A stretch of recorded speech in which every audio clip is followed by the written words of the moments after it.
Most people think dealing with a narcissist is just dealing with their ego. It's not. It's a combat zone.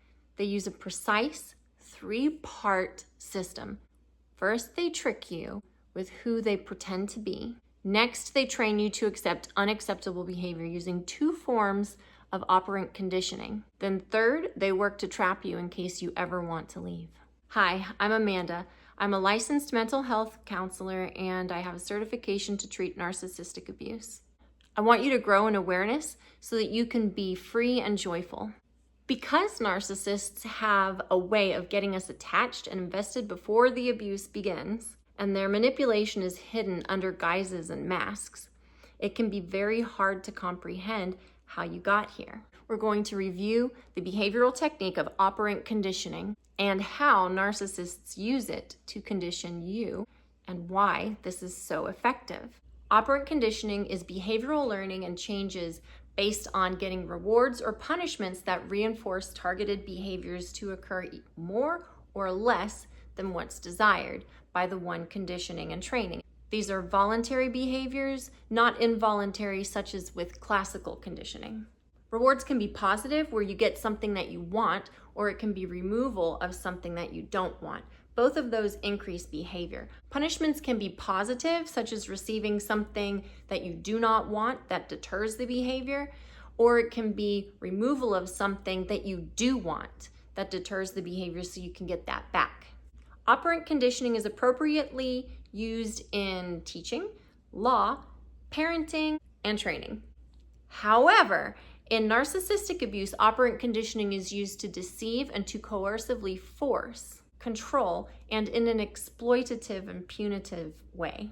It's purposeful and it's intentional. Let's go take a look at some notes and go over what operant conditioning is and the schedules of reinforcement. And let's see if you can guess the 2 types of reinforcement that narcissists use.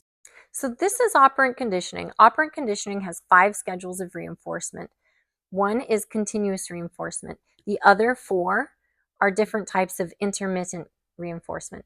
Continuous reinforcement means that the targeted behavior is rewarded every time after that behavior occurs. This is the best for learning. So when there is a new behavior, new habit, new skill, continuous reinforcement is the best for learning.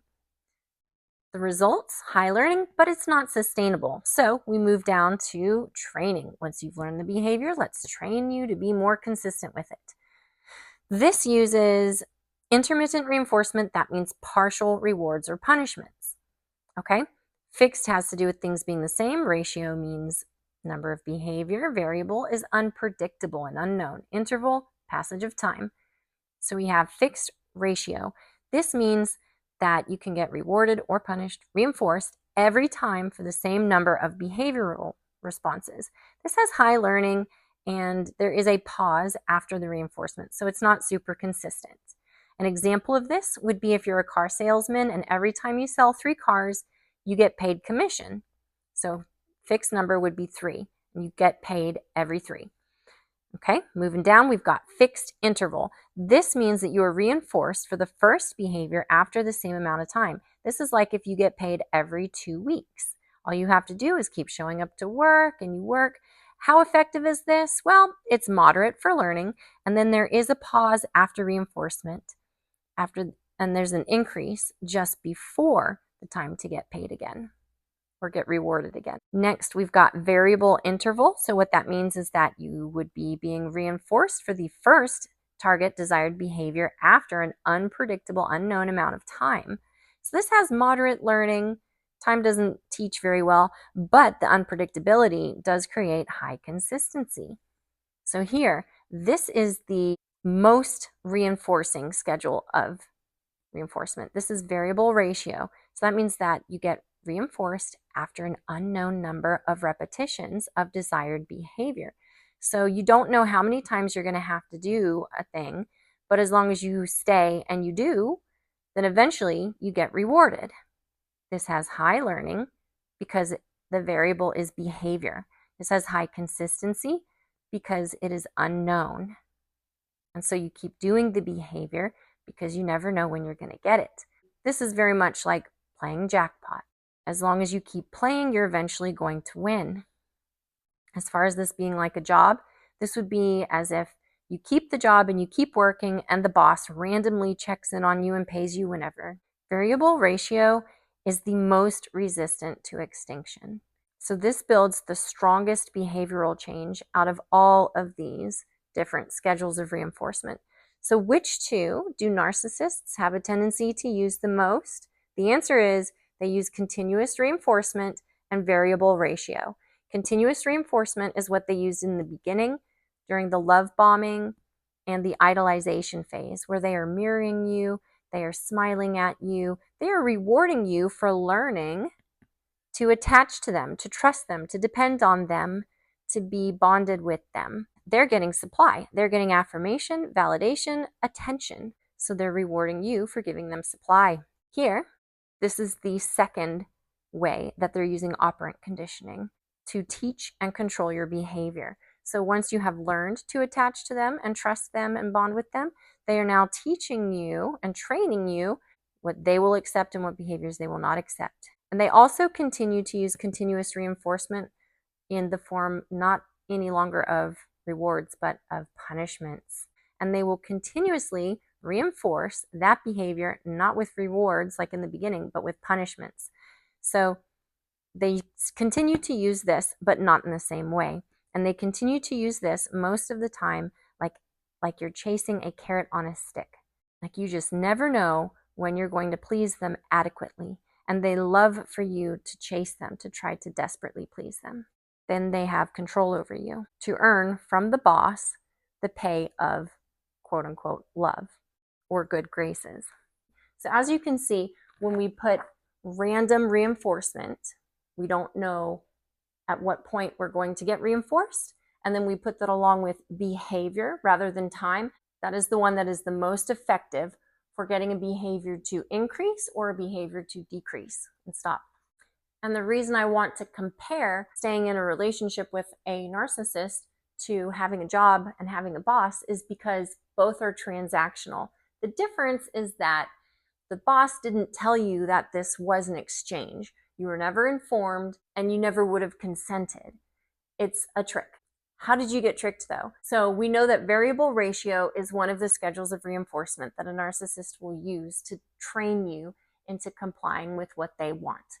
The other one is continuous reinforcement, and that starts in the love bombing and idolization phase. In the beginning of a relationship with a narcissist, you get rewarded for every desired behavior. You giving them attention, validation, hanging out with them, you attaching to them, they want you to like them, you investing with them before you then go into the intermittent reinforcement schedule of variable ratio.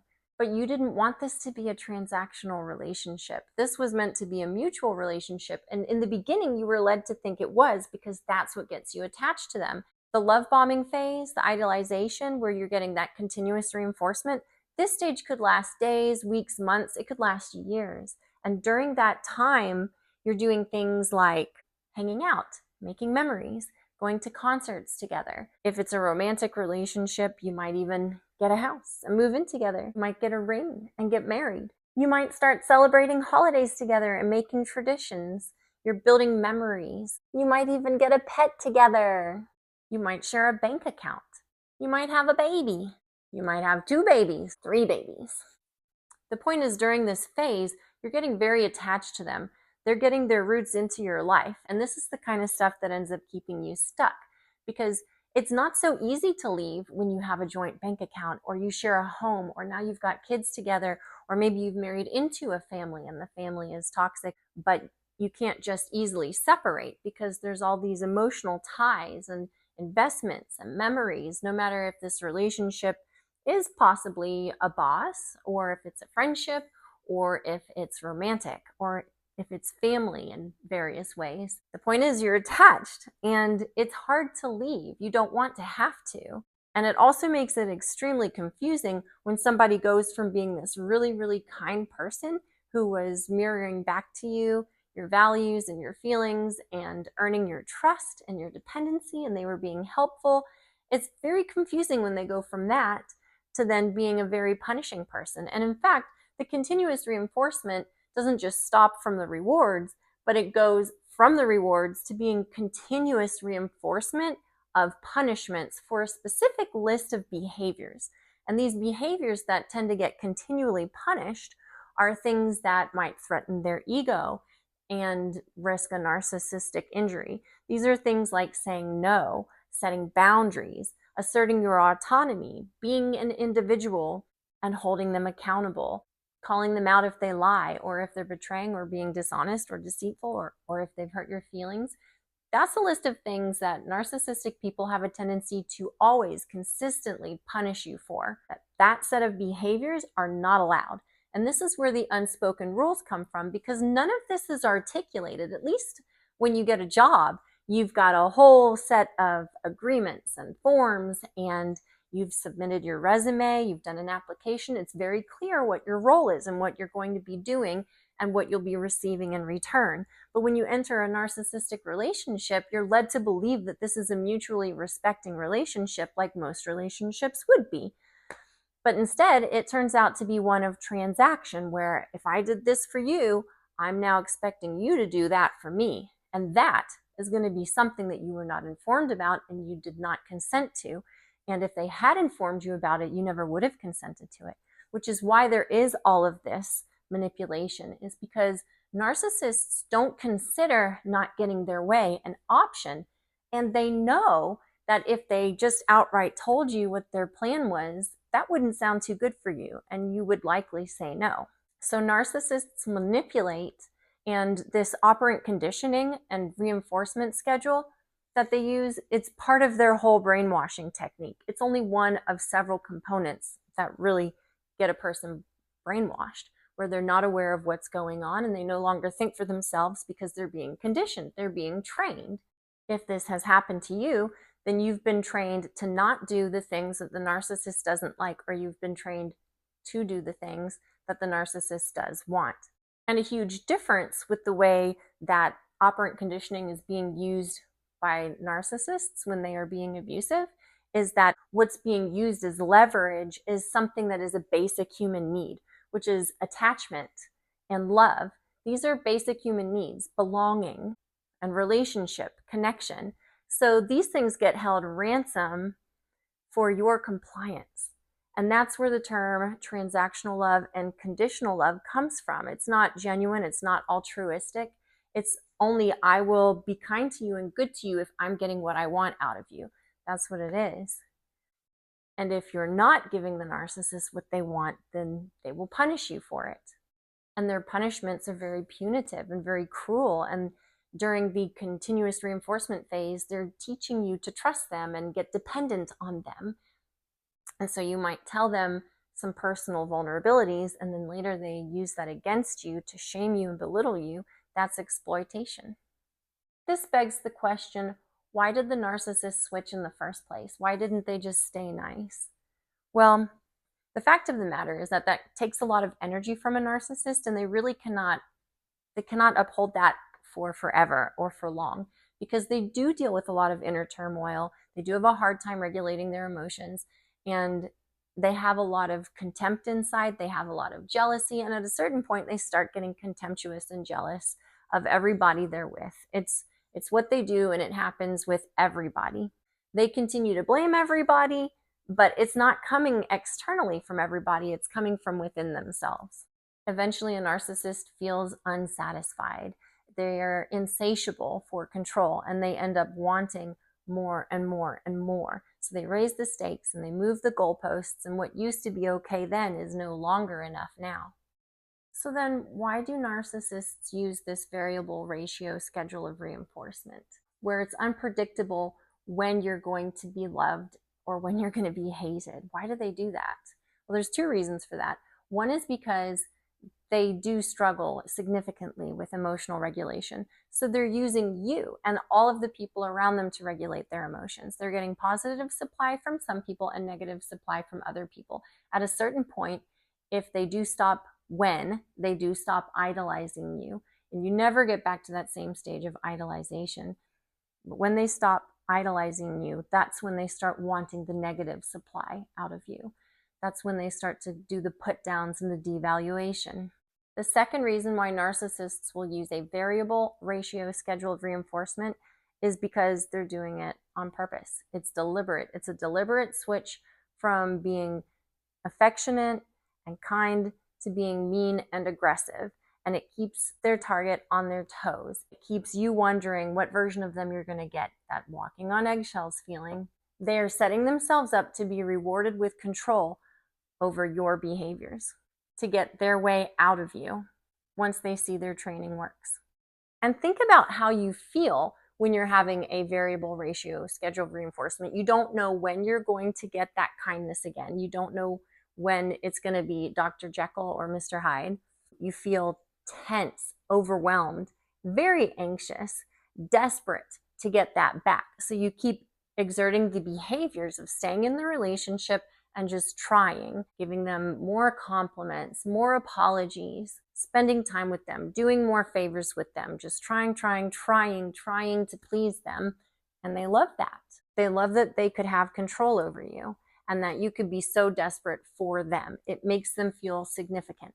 They benefit by you feeling all of those heavy and uncomfortable emotions. And when you're feeling confused or self-doubt, they benefit from that too, because they will feed your mind with their agenda of whatever it is they want you to play back to them. So if you don't know what to think or what decision to make, they like to tell you that for you.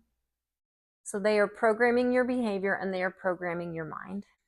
Can you use operant conditioning on them?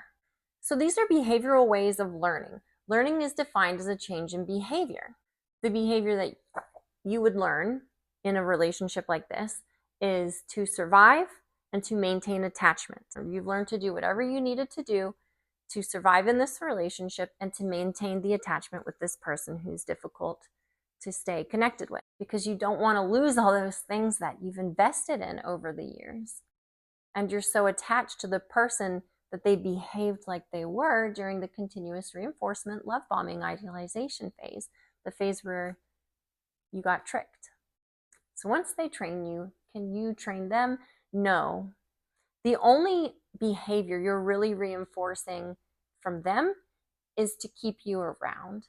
As long as you are giving them supply, they might discard you, but they'll hoover you back. But as long as you're giving them supply, you're functioning for them like a coffee maker or a toaster, like an appliance that you picked out to do a certain function for you. And as long as it's doing that function, you'll keep it. But just like if it stopped working, you would throw it out and you'd go to the store and get another one that will do what you want it to do. If you stop your behavior of giving into their control, if you stop complying with their operant conditioning, does that change their behavior? No, it doesn't. That's when they will then discard and they will go shopping for new supply. So they don't learn, they don't change their behavior because they are constantly setting themselves up to win. They are constantly setting themselves up to get the supply that they want to feed their fragile ego, to fuel their false self. And they just want you to play that back to them. So if you don't do that, you're like a broken object and they don't want that thing anymore. They will get new supply. And they'll do the same things with all new supply, whether new supply is a new partner, a new spouse, a new in-law, a new friend, a new boss, a new employee, a new baby, whatever role the narcissist is in. And if they are not in therapy and working on themselves very successfully and with motivation, whatever role that narcissistic person is in, all of the people being around them who are close are going to be used for supply. And everyone around them is going to be expected to give them the supply that they want. So in other words, because the narcissist needs control so much, they choose control over learning and growing. A narcissist would rather maintain control than choose to learn and grow and change. Besides that, if a narcissist did change, then it's a way of admitting that they didn't already know everything in the first place. So they don't want to change because that's admitting that they weren't perfect. Now let's talk about what this variable ratio scheduled reinforcement does to you in your brain. So emotionally, it makes you very anxious. You feel this extreme lack of control. You've got very high cortisol, heavy distress, feeling frantic, desperate. And then when they do reward you, if they stop withholding affection, if they stop the silent treatment, if they acknowledge you, if they give you a gift, if they say good morning back to you, then finally you can feel a release of cortisol, and instead you get dopamine. Now, this very much mimics addiction to drugs in the brain. When you're getting the drug, you're getting all that extra dopamine, and then if you don't, you're suffering withdrawals and you have cravings. In addition, behavior that's learned on a schedule of variable ratio reinforcement has a very high resistance to extinction. It reinforces behavior with the greatest resistance to extinction, which means that even if you do go no contact, you are still feeling the effects of having been conditioned, having been trained. And this is what builds the trauma bond. This is why even if you're not with the abusive person, whether it's a romantic person or a family member or a friend, even when you're not with that abusive person, you're still feeling this urge to get their attention and to get their approval, not to mention that your self-worth is now wrapped up in them. That's part of what builds the trauma bond. Why is extinction so difficult? 3 reasons. 1, lower discriminability. Because the reinforcement was random, you assume that there's a longer wait. 2, because there's a history of non-reinforcement, what this means is that you are willing to wait a long time. 3, just the anticipation of getting the reward after doing these specific targeted behaviors is a hit of dopamine. So that's a double hit of dopamine. 1, the anticipation, and 2, when it actually happens. But you can anticipate even when you're separate from the narcissistic person. And that's also a big part of the trauma bond building. And it's also a big part of why this conditioning lasts so long. So if you grew up in a narcissistic family system, this is part of why you do the same things in different relationships. Sometimes the way this works is that you've already come pre-trained. Like if you get a puppy at a pet store and it's already house trained. So it's already trained to comply to the same types of behaviors that get rewarded and the same types of behaviors that get punished. And a lot of the times, that's why people who grow up in narcissistic family systems have dysfunctional relationships, even in adulthood, is because this conditioning process is subconscious and unknown. So my hope for you is that you can recognize this, and that by recognizing what has happened and what's going on and how you are cognitively responding and how your brain chemicals are cognitively responding, my hope for you is that you can increase your awareness and increase your conscious decision making, even despite the way you feel. My advice would be write down somewhere when you're feeling strong the things that you want to commit to doing. And then when you start to feel the conditioning responses kick in, you go back to your list of behaviors you want to do and you make a point to follow through and not get tricked by the conditioning that you've been trained to have. The trained thinking, the trained behavior, the trained craving. With this awareness, you can make more conscious decisions based on logic, not based on your emotional sensation at the time or on memories of nostalgia or justifications, but on the logic that you know. So when you think to yourself that you want to get them to like you, you can realize, I've been trained to think this way. You could also journal the patterns, like when I do this, they do that, and journal what seems to be a consistent pattern. That might be that continuous reinforcement, the behaviors that you do that they're punishing, and you can increase your awareness of that. Once you know what the patterns are, you can make more of a conscious decision to break those patterns. I hope that helps you grow in your self-awareness and be free and joyful. If you found this helpful, please follow and subscribe to learn more about classical conditioning and the specific types of rewards and punishments that narcissists use for specific behaviors.